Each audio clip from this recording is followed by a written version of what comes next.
We have just received word here, not fully confirmed yet, that Guam is in trouble. First, the Commercial Pacific Company in Manila found its cable dead. Then word came through that bombers were sighted overhead in Guam at 6:45 a.m. Nothing further has come through in this direction. The next bad news came from Shanghai, which is a practically defenseless city now, with the United States Marines gone and the local defense forces stripped down to very small amounts. The Japanese apparently attacked Shanghai at night, shelling and machine gunning the bombed and occupying the main waterfront. They are reported to have sunk a British gunboat and taken over the American gunboat Wake, which was in a partially decommissioned condition, acting as a communications contact for the American consulate in Shanghai. There should be little trouble in taking over the international settlement if the Japanese have not already done so. They probably have. That means that 2,000 or 3,000 Americans are stranded there, unable to get out.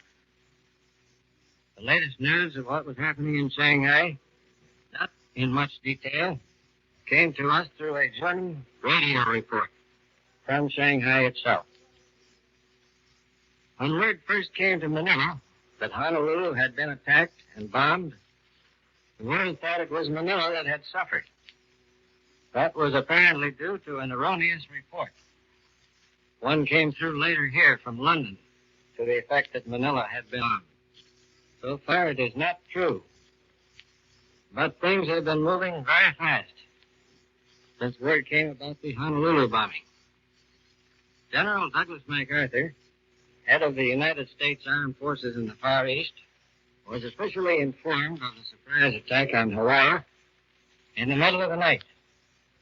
Well before dawn, the Air Force had planes in the sky. The armed forces of the Far East are on alert and in the water of action. They are rolling into position at strategic spots. Beaches where landings might be affected are reinforced according to plans laid long ago. General MacArthur's first concern was for panic. He issued a calming statement telling the Filipino populace not to lose their heads and turn into the country, blocking roads and highways which the military needs urgently for its own use. General MacArthur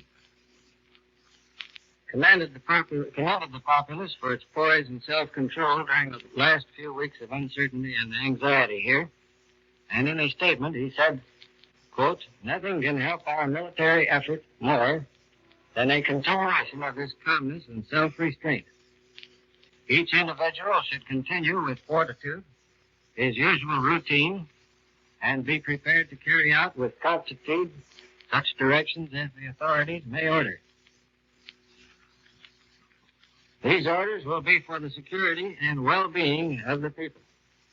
The military is on the alert, and every possible defense measure is being undertaken. My message is one of serenity and confidence." End quote. Then General MacArthur made another move. With the consent of President Quezon, the Civilian Emergency Administration, which is the Filipino-operated agency for protection of the civilian populace, has now been made responsible to the headquarters of General MacArthur.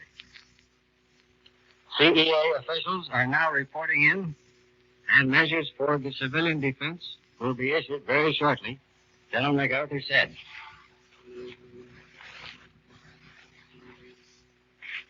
Most of the city of Manila has not realized yet the portent of the news that we are at war. The news broke here too late for the regular editions of the papers. People got up and went about their business as usual. The news finally percolated to the community, and floods of telephone calls came into newspaper offices and government offices, wondering if it was true that the United States was at war with Japan.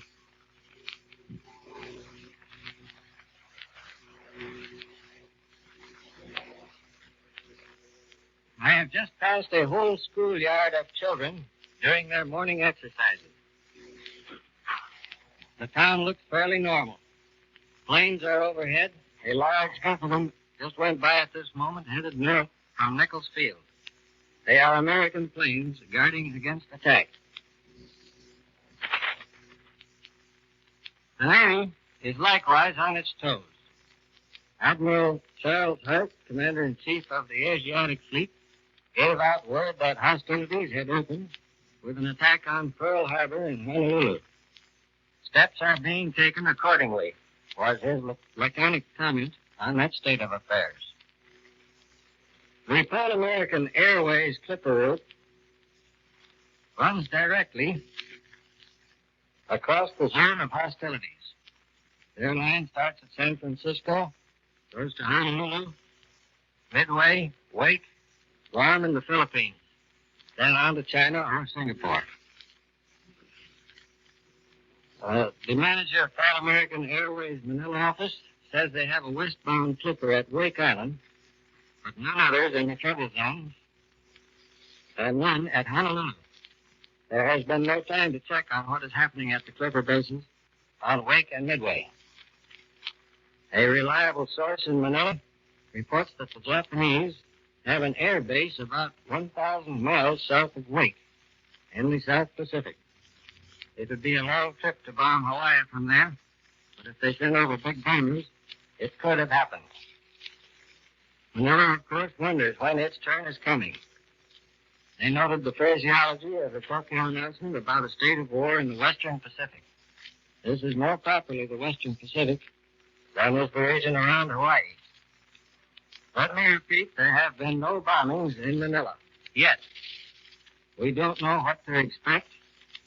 Japan has pulled a surprise move in Honolulu, but the Philippines is also at war. Planes from the Air Command are scouting continuously over the coastlines and over central Luzon to intercept any possible attack from any direction that Japan might undertake. We have just received word, not fully confirmed, that Guam is in trouble. The cable company here found its line cut, and then word came along that bombers were sighted overhead at 6:45 a.m. Nothing further has come through.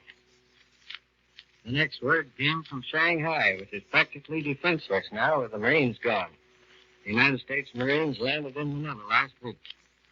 The Japanese attacked the place apparently at night, shelling and machine gunning the famous Bund, Shanghai's waterfront.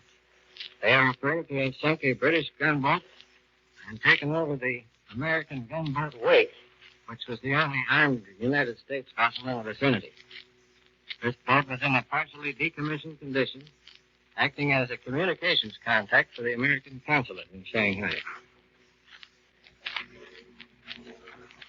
This is Ford Wilkins in Manila, returning you now to CBS in New York.